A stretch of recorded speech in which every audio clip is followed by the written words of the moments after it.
Dear students, आज हम पढ़ने जा रहे हैं भगवान बुद्ध की जीवनी तथा उपदेशों, उनके उपदेशों का वर्णन। तो ये क्वेश्चन काफ़ी इंपॉर्टेंट, जैसे कि मैंने पहले बता चुका है कि महाजनपद काल में दो क्वेश्चन ऐसे होते हैं जो बार बार पूछता है कि भगवान बुद्ध की जीवनी तथा उनके उपदेशों का वर्णन करें, और दूसरा पूछता है कि महावीर की जीवनी तथा उनके उपदेशों का वर्णन करें। पिछले वीडियो में हमने बताया था कि महावीर की जीवनी, और आज हम पढ़ने जा रहे हैं भगवान बुद्ध की जीवनी तथा उनके उपदेशों का वर्णन। तो पढ़ेंगे भगवान बुद्ध की जीवनी। पहले हम हेडिंग देंगे, याद रखेंगे जब भी हेडिंग देंगे उसकी एक लाइन ऊपर और नीचे हम जगह छोड़ देंगे, तब उसके बाद लिखना शुरू करेंगे। तो ये है भगवान बुद्ध की जीवनी। भगवान बुद्ध की जीवनी के बारे में जानेंगे कि भगवान बुद्ध का जन्म 563 ईस्वी पूर्व, इसे याद रखेंगे, 563 ईस्वी पूर्व में कपिल वस्तु के लुम्बिनी नामक जगह पर हुआ था। और इनके पिता का नाम शुद्धोधन था तथा शाक्यगण के मुखिया थे। इनकी माता का नाम महामाया था। गौतम बुद्ध के जन्म के समय उनकी माँ का स्वास्थ्य खराब रहने लगा, और उनके जन्म के 7वें दिन उनकी माँ महामाया की मृत्यु हो गई। आगे गौतम बुद्ध का लालन पालन उनकी सौतेली माँ प्रजापति गौतमी ने किया। इस तरीके से हम इसे देखेंगे।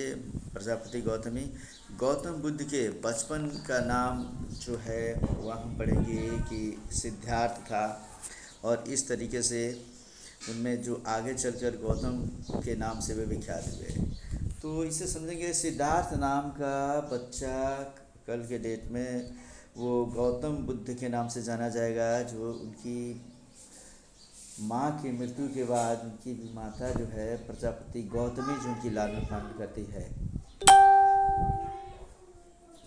और उनका नाम आगे चलकर गौतम हो जाता है, जो हम नेक्स्ट पढ़ेंगे इसमें पैराग्राफ में। कि जब महात्मा बुद्ध का जन्म हुआ तब यह घोषणा हुई कि जिस दिन ये एक बूढ़ा व्यक्ति, एक बीमार व्यक्ति, एक मरा हुआ व्यक्ति तथा एक सन्यासी को देख लेगा, उस दिन यह एक सन्यासी बन जाएगा। अपने पुत्र को बचाने के लिए महाराजा शुद्धोधन ने अपने पुत्र का विवाह 16 वर्ष की अवस्था में यशोधरा के साथ कर दिया।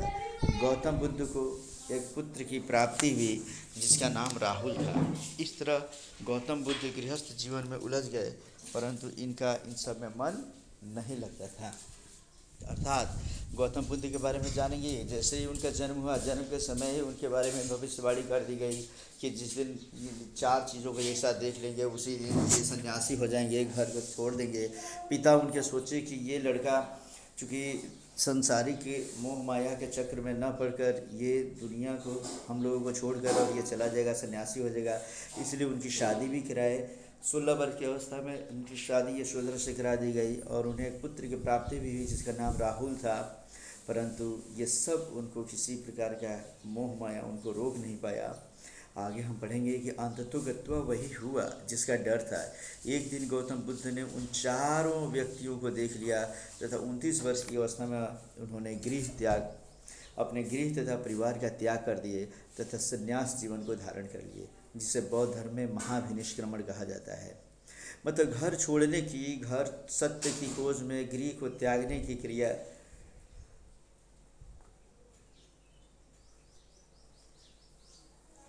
बौद्ध धर्म के इतिहास में महाभिनिष्क्रमण के नाम से जाना जाता है। गृह त्याग के बाद गौतम बुद्ध ने वैशाली के आलार कलाम तथा राजगीर के रुद्रक रामपुत्र से शिक्षा ग्रहण की। अंत में 6 वर्ष की कठिन तपस्या के पश्चात 35 वर्ष की आयु में वैशाख की पूर्णिमा की रात में निरंजना नदी के तट पर पीपल के पेड़ के नीचे संपूर्ण ज्ञान की प्राप्ति हुई। अज्ञान प्राप्ति के बाद गौतम या सिद्धार्थ बुद्ध के नाम से विख्यात हुए। इस तरीके से जिस दिन उनको बुद्धि की प्राप्ति हो गई, ज्ञान की प्राप्ति हो गई, उस दिन से इन्हें बुद्ध कहा जाने लगा। ये समस्त चीज़ें मैंने तुम्हें एक एक करके इसका एक्सप्लेन किया था। गौतम बुद्ध की जीवनी के बारे में हमने पीछे भी दे रखा है, पीछे का जो वीडियो है उसे देखोगे, पूरा डिटेल्स उसमें है कि कितने वर्ष की अवस्था में निकलते हैं, कब निकलते हैं, कहाँ जाते हैं, किससे मिलते हैं, उनके रथ कौन सा है, उनका सारथी कौन सा है, किस चीज़ को, किस घटना को क्या कहते हैं, कौन सा स्थल किस संकेत से संबंधित, वो सब पीछे वाले वीडियो में देख सकते हो तुम। यहाँ ये मेंस के लिए और ये कहा जाए 12th क्लास के लिए मुख्य तौर पे ये क्वेश्चन काफ़ी इम्पोर्टेंट है, और ये सिविल के एग्ज़ाम में भी पूछता है। तो ये बुद्ध के बारे में जानना ज़रूरी है बच्चे। नेक्स्ट है इसमें से कि अंततः गौतम बुद्ध की मृत्यु 80 वर्ष की अवस्था में 483 ईस्वी पूर्व में कुशीनगर माने बिहार में हो गया। इनकी मृत्यु चुंद द्वारा अर्पित भोजन करने के बाद हो गई। इनकी मृत्यु को बौद्ध धर्म में महापरिनिर्वाण के नाम से जाना जाता है। याद रखेंगे, दो शब्द फिर से मिला अभी हमको।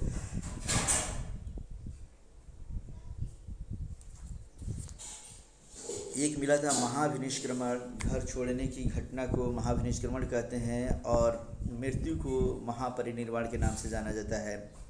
मल्लू ने बहुत ही सम्मानपूर्वक से बुद्ध का अंत्येष्टि संस्कार की संपन्न किया था। इसे देखेंगे हम कि मल्लू ने बहुत सम्मानपूर्वक बुद्ध का अंत्येष्टि संस्कार किया। एक मत के अनुसार यह माना जाता है कि बुद्ध की मृत्यु के बाद बुद्ध के शरीर के अवशेषों को 8 भाग में विभाजित किया गया तथा वहाँ स्तूपों का निर्माण किया गया।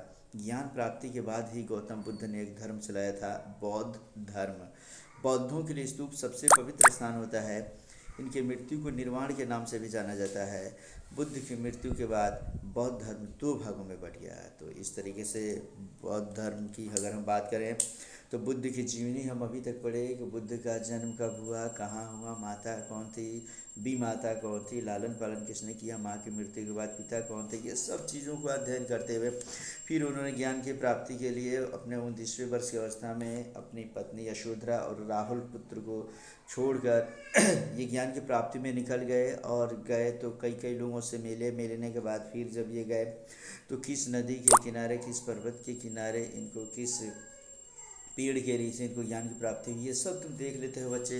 अज्ञान प्राप्ति के बाद से अंततोगत्वा ये 80 वर्ष की अवस्था में 483 ईस्वी पूर्व में कुशीनगर में इनकी मृत्यु भी हुई, जिसे महापरिनिर्वाण के नाम से जानते हैं हम लोग।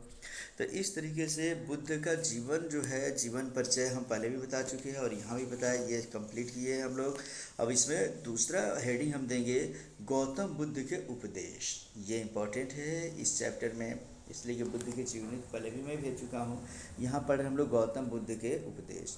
तो गौतम बुद्ध के गृह त्याग के बाद 6 वर्ष की कठिन तपस्या के पश्चात 35 वर्ष की अवस्था में इन्हें ज्ञान की प्राप्ति हुई। याद रखेंगे, थोड़ा सा तुलना करेंगे। जहाँ महावीर को 12 वर्ष की कठिन तपस्या के पश्चात उनको ज्ञान की प्राप्ति हुई है।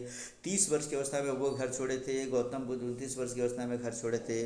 42वें वर्ष में महावीर को ज्ञान की प्राप्ति हुई थी और मात्र इनको 6 वर्ष की ही कठिन तपस्या के पश्चात 35 वर्ष की अवस्था में इन्हें ज्ञान की प्राप्ति हुई। ज्ञान प्राप्ति के बाद महात्मा बुद्ध ने एक नया धर्म, बौद्ध धर्म चलाया तथा उन्होंने अपना पहला उपदेश सारनाथ या ऋषिपत्तनम में दिया, जिसे बौद्ध धर्म में धर्म चक्र प्रवर्तन के नाम से जाना जाता है। तो इस तरीके से अलग अलग जो शब्द आते हैं कि महाविनिष्क्रमण किसे कहते हैं, तो संसारिक मोह माया से मुक्त होने के लिए अपने घर को छोड़कर ज्ञान की प्राप्ति में जब घर से बाहर निकल गए उसे महाविनिष्क्रमण कहते हैं। जब उन्होंने ज्ञान प्राप्त किया और सबसे पहला उपदेश सारनाथ या ऋषिपत्तनम में दिया तो उसे धर्म चक्र प्रवर्तन के नाम से जाना जाता है।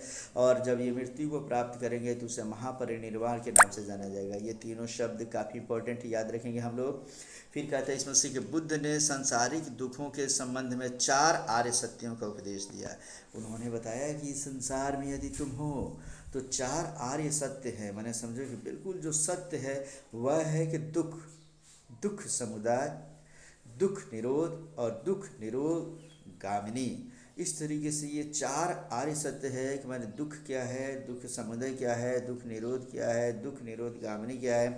मैंने दुख क्या है, दुख का कारण क्या, दुख का उपाय क्या और दुख से मुक्ति का मार्ग क्या, ये समस्त चीज़ों को उन्होंने अपने 4 आर्य सत्यों में उपदेश दिया और उसी पे उन्होंने विशेष तौर पे ध्यान दिया। और इस संसारिक दुखों से मुक्ति हेतु माने दुख और दुख के कारणों, उसके निरोध और उसके समस्त चीज़ों के उपाय के लिए उन्होंने बताया कि यदि संसार से दुख के माने संसार रूपी दुख से मुक्ति चाहते हो तो उसके लिए अष्टांगिक मार्ग की पालन करना पड़ेगा सबको। इसलिए इन संसारिक दुखों से मुक्ति हेतु बुद्ध ने अष्टांगिक मार्ग की बात कही। ये साधन निम्न है, माने यदि इस संसार में तुम रहते हो और दुख से मुक्त होना चाहते हो तो दुख से मुक्त होने के लिए तुम्हें कम से कम 8 इसमें जो मार्ग जो मैं बताता हूँ उसका पालन करना होगा। और उस 8 मार्ग में उन्होंने बताया, सबसे पहले सम्यक दृष्टि, माने जो भी देखो सम्यक दृष्टि होनी चाहिए। माने सत्य देखो, सच्चा देखो, अच्छी चीज़ें देखो। सम्यक संकल्प, सम्यक वाणी, सम्यक कर्मांत, सम्यक आजीव, सम्यक व्यायाम, सम्यक स्मृति और सम्यक समाधि। इस तरीके से मैंने उन्हें जो कुछ भी कहा, बोलो भी, देखो भी, संकल्प भी करो, कर्म भी करो, अगर अजीव, व्यायाम, स्मृति या समाधि, माने जो भी हो, ईमानदारी पूर्वक अगर सच्चाई के साथ सत्यता पे चलते हुए अगर ये पूरा करते हो, तब तुम्हें ज्ञान की प्राप्ति होती है, अथवा ज्ञान की प्राप्ति नहीं होती है। तुम संसारिक दुख की आवाजाही के चक्र से मुक्त नहीं हो पाओगे और संसारिक दुख तुम्हें लगा रहेगा। इन नियमों का पालन सभी बौद्ध करते थे तथा इन नियमों के पालन करने से उन्हें संसारिक दुखों से मुक्ति मिलती थी। बुद्ध निर्वाण को जीवन का परम लक्ष्य मानते हैं। काफ़ी इंपॉर्टेंट, इसे समझेंगे हम लोग कि बुद्ध निर्वाण को जीवन का परम लक्ष्य मानते हैं। बौद्ध धर्म में निर्वाण शब्द का अर्थ दीपक का बुझ जाना है, अर्थात किसी दिए में, किसी दीपक में जब तक तेल है, माने आत्मा हमारे अंदर तब तक रहती है जब तक एक दिया में समझो कि जब तक तेल रहता है। जिस दिन दीपक बुझ जाना, माने हमारे अंदर की आत्मा जिस दिन हमारे शरीर को छोड़कर निकल जाती है, माने हम तब तक जिंदा रहते हैं जब तक हमारे अंदर दिया रूपी तेल रहता है, और इस तरीके से एक दीपक में तेल रहता है। तो निर्वाण प्राप्ति का मतलब होता है दीपक का बुझ जाना। इसे हम दिमाग में रखेंगे। कहता है कि महात्मा बुद्ध ने निर्वाण प्राप्ति को आसान बनाने के लिए 10 शीलों पर बल दिया। पहले तो हम पढ़े थे कि उनका मुख्य उपदेश था कि इस संसार में हो तो 4 आर्य सत्य हैं जिसे तुम टुकरा नहीं सकते हो। दुख, दुख कारण, दुख का उपाय, समस्त दुखों के बारे में उन्होंने बताया। दुख से मुक्त होने के लिए, हमें दुख ना हो उससे मुक्त होने के लिए उन्होंने अष्टांगिक मार्ग बताया था। और उसके बाद बताया कि अष्टांगिक मार्ग पे चलते हुए यदि तुम निर्वाण प्राप्ति को आसान बनाने के लिए 10 शीलों पर बल दिया। मतलब यदि तुम चाहते हो कि दुख से मुक्त होते हुए हम निर्वाण प्राप्त करें, मतलब समझो कि पुनर्जन्म के चक्र से मुक्त हो जाए, हम हमेशा हमेशा के लिए निर्वाण प्राप्त करें, माने मोक्ष की प्राप्ति करें एक प्रकार से, तो उसके लिए हमें 10 शीलों पर जोर देना होगा। माने 10 आचरण हमें अपनाने होंगे, 10 कार्य करने होंगे। पहला जो कार्य होता है वह है अहिंसा। अहिंसा का मतलब जानते ही हैं, किसी की हिंसा न करना अहिंसा कहलाता है। दूसरा है सत्य, हमेशा सत्य बोले, झूठ कभी भी ना बोले। तीसरा है अस्तेय, मतलब चोरी न करें। चौथा है अपरिग्रह, धन का संचय न करें। अहिंसा, सत्य, अस्तेय, अपरिग्रह, याद रखेंगे। ये 4 ही आर्य सत्य जो है यह हमें महावीर के जैन धर्म में भी मिलेगा, जिसे चतुर्याम संबर मत के नाम से हम जानते हैं, जिसे पार्श्वनाथ ने चलाया था। और यहाँ हम जो ये चारों पढ़ रहे हैं, ये 4 तो इनके पास थे ही।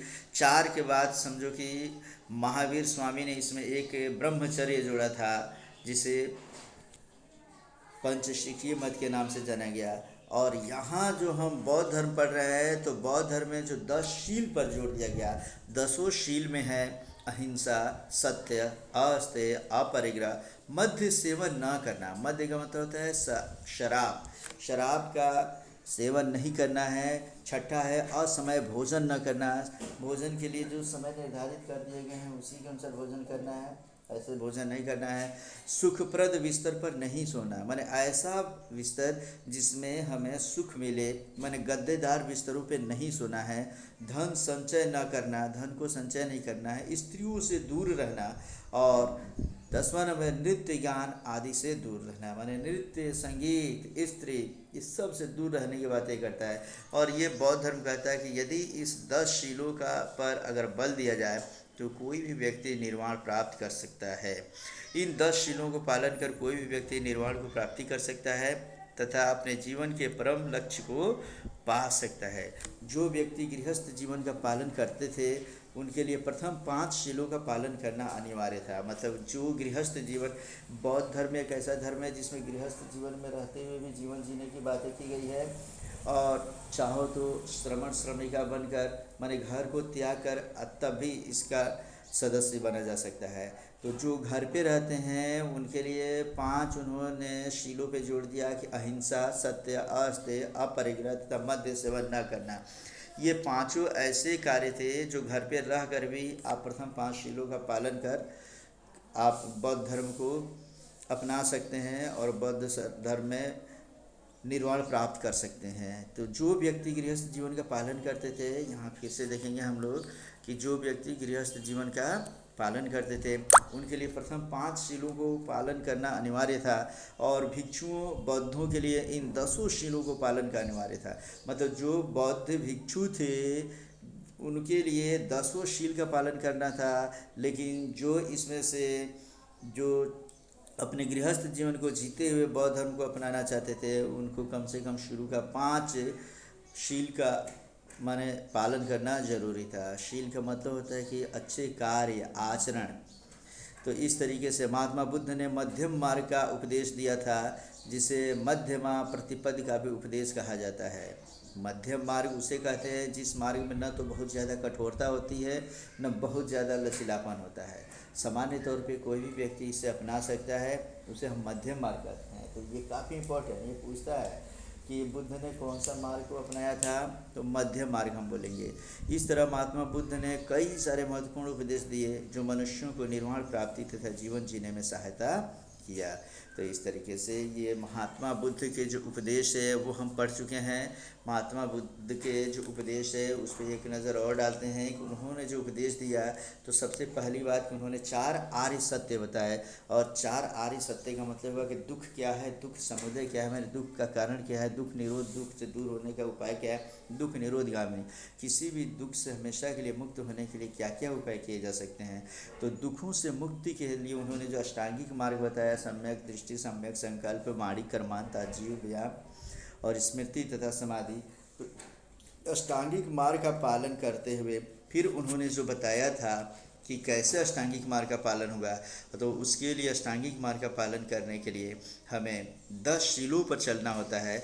और उसके लिए हमें अहिंसा, सत्य, अहस्तेय, अपरिग्रह, मध्य सेवन न करना, असमय भोजन न करना, सुखपद बिस्तर पर नहीं सोना, धन संचय न करना, स्त्रियों से दूर रहना और नृत्य गान आदि से दूर रहना। ये समस्त चीज़ों को बताया कि इन शीलों का, इन अच्छे आदतों का, इन व्यवहारों का अगर अपने जीवन में कोई पालन करता है तो वह व्यक्ति दुख से मुक्त हो जाता है और उसे निर्वाण की प्राप्ति होती है।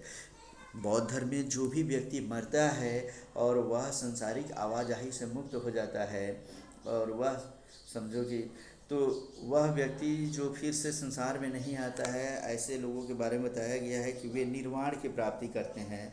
जो इंसान मर जाता है और उसके कर्म अच्छे होते हैं, जिसके दीपक का बुझ जाना, मतलब समझो कि मृत्यु को प्राप्त करना, फिर से संसार में नहीं आना, ये समस्त चीज़ें ये बताता है कि व्यक्ति बौद्ध धर्म में जब मरता है तो उसे निर्वाण कहते हैं, लेकिन बुद्ध जब मरे थे तो उसको महापरिनिर्वाण कहा जाता है। इस तरीके से इसका टोटल हमारा समाप्त हुआ। ये अब खूब बढ़िया तरीके से इसको पढ़ेंगे, समझेंगे, लिखेंगे, और कोई दिक्कत होता है तब फिर हम पूछते हैं।